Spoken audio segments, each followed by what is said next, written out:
Dari Pak Jedom Doni untuk menyampaikan Closing. Enggak Pak, kan peraturan di aktif. Baik Pak. Mana? Udah dihapus.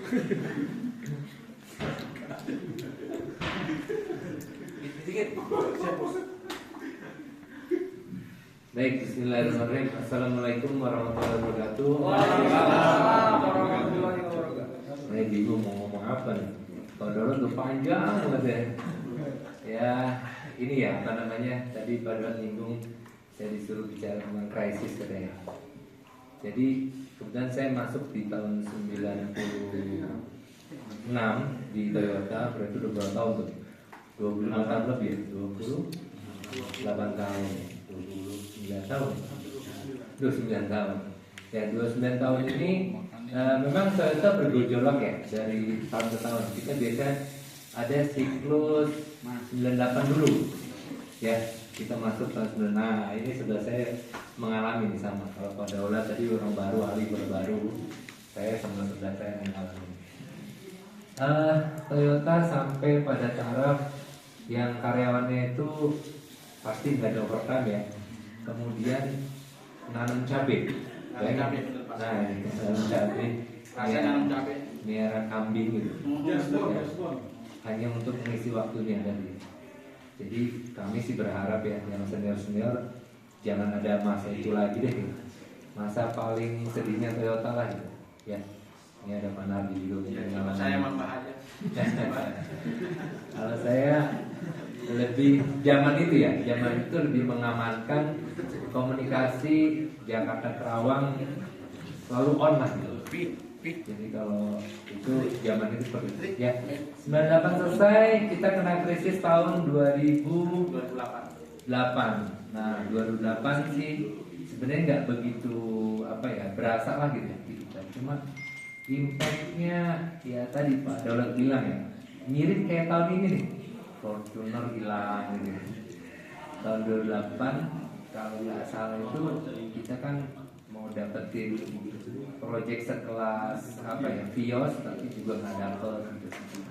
Karena gantinya Soluna, gantinya Toyota Starlet itu mestinya kita pegang gitu ya. Yaris nggak dapet juga zaman itu. Nah sekarang juga ngeri-ngeri sedap ya. Jadi Pak Daulat tadi sampaikan tentang apa namanya kompetitiveness itu. Nah, jadi kalau saya melihatnya gini, sekarang yang diwarisin pekerjaan kita itu ya, ini maaf nih, ada mbak-mbak di sini dan ada juga teman-teman kita yang generation ya, generasi milenial, generasi Z itu. Jadi udah ngelebur antara temin dan juga kita sebutnya nggak vendor ya, partner kali ya. Jadi contoh, kita cek Bu Nilam ya. Nah, Bu Nilam zaman muda ya sama dengan beliau, tapi staff temin ya. Ya Bu Nilam ya.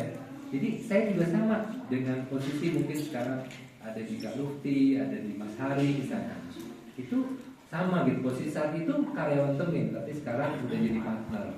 Ya. Nah, warisan itu mesti turun gitu. Jadi sekarang ada Ari, ada Wati juga, mesti lihat gitu, temin gimana sih? Kok bisa ya perusahaannya membesar gitu. Mumpung kalian ada di lingkungan temin, belajarlah. Karena ini pasti dominan nih. Ya. Kita-kita tinggal dikit. Berapa persen yang ini panitia sama? Kira-kira ada nggak 60%? 60%-nya adalah partner ya. Nah itu.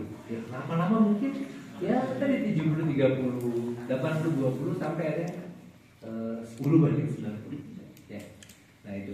Jadi ada dua hal tadi Pak Daulat ingat, bukan eksekusi biasa. Tadi saya ngelirik ke Ali. Ini statement yang bahaya juga ya teman-teman ya.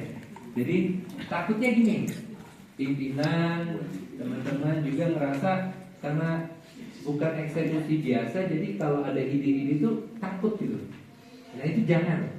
Jadi itu kan bukan eksekusi biasa, itu kan versi seseorang beda-beda gitu. Mungkin di level GRO punya eksekusi itu luar biasa gitu. Mungkin dinilai sama pimpinannya ya biasa. Demikian juga section head naik ngerasa luar biasa, tapi tolong itu disampaikan tetap gitu. Nah itu yang bukan eksekusi biasa. Tadi yang ownership ya. Jadi yang baru-baru terjadi ya Pak Ipung ya. Nah ini saya sama Pak Ipung WA gitu, semoga sih Pak Ipung update. Jadi namanya mungkin missing data atau mungkin nggak keurus selama setahun dan lain-lain gitu. Ya sebuah kita anggap aja aset kayak Toyota aja berada di luar dengan jangka tempo yang lama gitu. Nah itu juga hal yang tadi ownership-nya mesti kita jaga ya. Nah sehingga saya titip juga sama Pak Daulat antara ownership dan bukan eksekutif biasa itu semoga melekat di teman-teman. Terus yang terakhir ya, ini kan masa-masa kalau saya bilang sih apa kritis ya Pak Daulat ya. Kita di manajemen cuma kritis lah gitu, berdebar-debar gitu. Nah berdebar-debar itu mohon bantu doa ya. Jadi ini nih sesuatu yang jarang loh. Rata-rata kalau kita berdoa tuh pasti yang inget ininya dulu apa orang tua, jodoh, minta dicepetin, minta dinikahkan. Tapi coba deh, coba kita pikir aja, siapa yang tadi maghrib berdoa untuk perusahaannya? Saya Pak. Satu.